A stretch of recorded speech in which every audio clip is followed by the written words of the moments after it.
Hi hello friends, welcome back to our channel. ఈరోజు నేను పొటల్స్ ఉల్లిపాయ ఫ్రై ఎలా చేయాలో చేసి చూపిస్తాను, చూడండి. ముందుగా నీట్గా కడిగేసి ఇలా తొక్క తీసి పెట్టుకోవాలండి. తర్వాత చిన్న ముక్కలు కట్ చేసుకోవాలి. కొందరు తొక్క తీయకుండా కూడా ఫ్రై చేసుకుంటారు, అలా కూడా బాగుంటాయి. యాక్చువల్లీ మా పిల్లలకైతే ఇలా తొక్క తీసి ఫ్రై చేస్తేనే చాలా ఇష్టం అండి.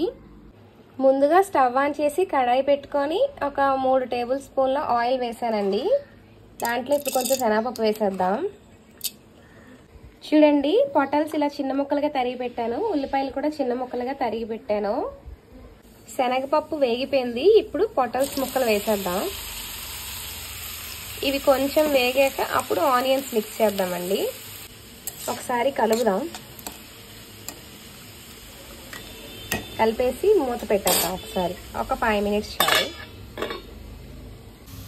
పొటల్స్ వేగిపోయాయి. ఇప్పుడు ఆనియన్స్ వేసేద్దాం. వేసేసి ఒకసారి కలుపుదాం. ఇప్పుడు పసుపు, సాల్ట్ వేసేద్దాం. వేసేసి ఒకసారి కలుపుదాం అండి. చూడండి, బాగా వేగిపోయి ఇప్పుడు కారం వేసేద్దాం. వేసేసి ఒకసారి కలుపుదాం. అంతేనండి, రెడీ అయిపోయింది పొటల్స్ ఫ్రై. ఈరోజు నాకు పొటల్స్ ఫ్రైకి కాంబినేషన్ రసం చేశాను. మరి మీరు కూడా ఒకసారి ఇలా ట్రై చేయండి. చాలా అంటే చాలా బాగుంటుంది. ట్రై చేసి ఎలా వచ్చిందో నాకు కామెంట్ చేయండి. అంతేనండి, కరివేపాకుతో గార్నిష్ చేసేసాను. యాక్చువల్లీ ఈ పొటల్స్ ఫ్రైని వేడివేడి అన్నము అండ్ చపాతీతో తింటే చాలా బాగుంటుందండి. మరి మీరేం చేయాలి? నా వీడియోస్ని లైక్ చేసి, షేర్ చేసి, సబ్స్క్రైబ్ చేయాలి.